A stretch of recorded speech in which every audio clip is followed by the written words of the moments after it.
Hey guys, this is Lauren here, also known as Flexstrom. And this is Houston here, also known as StriderCrestone. And today we're going to be talking about bleach pairings for once. Basically we're going to be getting into IchiHime. We're going to be talking about Orihime's relationship with Ichigo, and we'll also be discussing a couple of the things that some anti-fans like to say about the pairing. And we're also going to be discussing how we feel that IchiHime does definitely have a chance of happening, just like Ichiruki does. Years. Alright, so our first topic of discussion is IchiHime being one-sided and lacking development. Gasp! Like this wasn't going to come up. Alright, so what do you feel about that? Well, I don't know. I think all of the bleach pairings are one-sided at this point. Basically, the thing that is holding every pairing back in bleach is Ichigo. Like, no one knows what Ichigo's feelings are. Exactly. So it could go either way. And to me, Ichigo and Orihime's relationship is definitely strong. We've seen how strong it is through his fights, like Grimmjow's fight and Yurikora's fight. We see that she actually affects his fights. She is the reason he came back to life when he was on the dome, and she's the reason the whole battle between him and Grimmjow turned around. So for people to say that she doesn't affect him in any way, shape, or form is absolutely ridiculous, because she obviously does. And he does feel strongly about her. Yeah, exactly. It's just like what Matsumoto said to Orihime. Rukia does affect Ichigo in a certain way. However, Orihime also affects him in a different kind of way. Exactly. They both have their different relationships with him. They both affect him differently. So just because she doesn't affect him like Rukia does doesn't mean she doesn't affect him at all. She's not Rukia, and Rukia is not Orihime, so they're gonna have a different relationship with him no matter what. Exactly. But I still find that her relationship with Ichigo is, it's fairly deep. If you look at just some of the things she's done for him, like just from the beginning of the series, I mean, half the stuff that she does is primarily for Ichigo. Yeah, exactly. Her character is almost like dedicated to him. Yeah, she wants to be the Rain to connect to Ichigo. She went to Soul Society because of Ichigo. She fought Yami and Yurikora and wanted to give Ichigo peace of mind. She went to Hueco Mundo, one of the reasons being Ichigo, and she went to see Ichigo before she went to Hueco Mundo. She could have chose between Tatsuki, Chad, or Ishida, but she chose Ichigo for a reason, because she loves him. Yeah, exactly. And I like the fact that she at least acknowledges the relationship between Rukia and Ichigo. I think you've talked about that before. Oh yeah, I did in my recent rant. Yep. Yeah. She's like one of the only girls I've seen acknowledge a rival in a shonen manga, like for love. Yeah, and that doesn't stop her from loving Ichigo. Like, she acknowledged the fact that Rukia changed his world, but she still loves him. She acknowledged the fact that they are close, and she feels jealous of Rukia, but she still loves him. Now, what I liked about it was she didn't get all green-eyed about it. Yeah. Instead of being hardcore jealous and getting angry and wanting to not being friends with Rukia. Yeah. She feels disgusted that she could actually think that way towards someone like Rukia, who she finds as a beautiful and strong person. Exactly.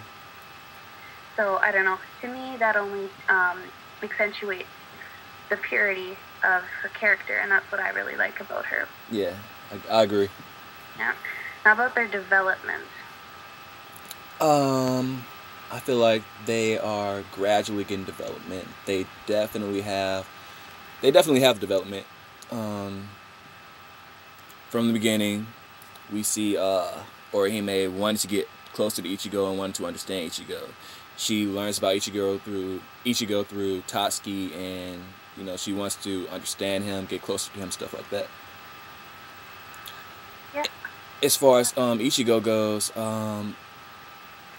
like I said, through his actions, we see that he does, he cares about her a lot, and he vowed to protect her, so that definitely says something. We even see him take actions where, like, he's putting Orihime on priority over Rukia. We see that in the Hueco arc. Yeah. When Rukia is supposed to be dying after her fight with the Espada. Now, a lot of Ichiruki fans say, oh, well, this shows he put his mission to save Orihime on hold so he could save Rukia.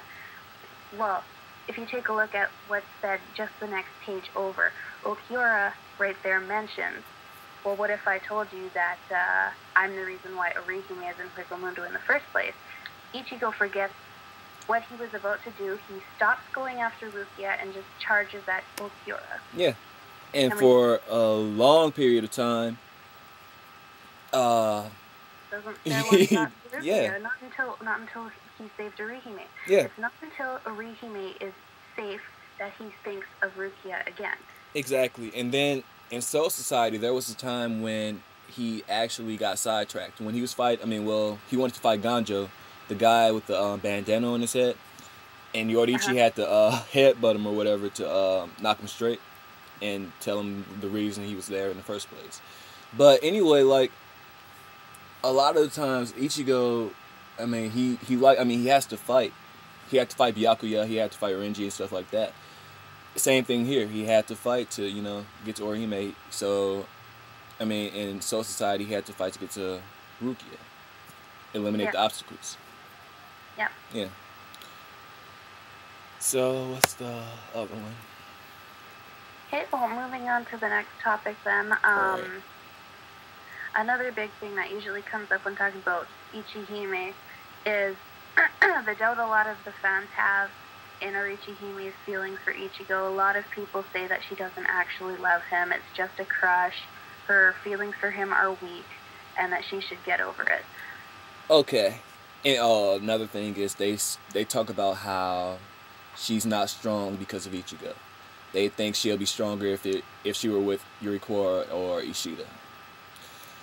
And I feel like that argument is lame because, one, how is she not strong for Ichigo? And I'm tired of hearing about how she fought hard for Tatsuki when she fought against the Hollow. It was a Hollow. The other fight she's had after that were against pretty much human-like beings. So of course she's gonna have a hard time fighting these human-like beings. And she's a pacifist, so that plays a major part in her reaction to certain situations. Yeah, see, and a lot of anti-Ichihime fans or anti-Orihime fans don't take that into account. Because Orihime, it's not that she's not strong. In fact, it's more like she's one of the strongest characters there are, considering her powers are on the same level as a god. Her problem is she can't kill. And I think that's the whole reason why she was given those powers to begin with, because she wouldn't have used them. Now, that does not make her weak because she can't kill. That just means she can't bring herself to murder someone else. Notice that when Minoli and Loli were fighting her, she didn't fight back. She let them beat her up. Yeah, she took it. And then afterwards, instead of healing herself like Grimjo tells her to, she goes and heals both of them instead. That speaks a lot about her character. She's a strong character. But, her, just because she's not, physically strong, that doesn't make her not strong at all. And that definitely doesn't make her feelings weak either. Yeah. She, throughout the whole story, she wants to do a lot for Ichigo. Like I said, during the Yami and Yurikora invasion, she wanted to give Ichigo a peace of mind, so she decided to take on the two enemies by herself. Even though she knew she probably wouldn't stand a chance, she decided to do it for Ichigo. Exactly. And, alright, what's the next one? What's the next one? Ichigo and Rukia share an unspoken love. No comment. No comment. No comment. How unspoken love, Well, it's however you interpret it, right? The thing is, this kind of goes back to what we were talking about at the very beginning of the video. We don't know Ichigo's feelings, and really, the only couple that has development romantic-wise would be IchiHime, because we've actually seen a character give a confession to the other participant. With Ichigo and Rukia, I understand why people would think that they have like an unspoken love for each other. Like, I can see it too when I'm reading the manga. However, there are points where it's like, well, is it really romantic, or is it more of like a, I don't know, I don't want to say sibling kind of thing, but, you know, it's just like an I care for this person, as opposed to like I'm romantically in love with this person. You know what I mean? Mm-hmm. But yeah, I don't know. Like you said before, we don't know how Ichigo feels for either of them. So to say that it's unspoken love is quite ridiculous. I mean, what makes his relationship with her seem like an unspoken love? And how is it different from the way he treats Orihime? Well, anyway, I don't even consider it unspoken love, because I know for a fact he doesn't love Orihime. I'm not saying that he does, but I feel like it's a possibility that he can fall in love with her, just like there's a possibility that he can fall in love with Rukia. Yep. The fact of the matter is, she does. There's a possibility between those two, and they do have development. They do have a mutual understanding, and it's very much possible for people.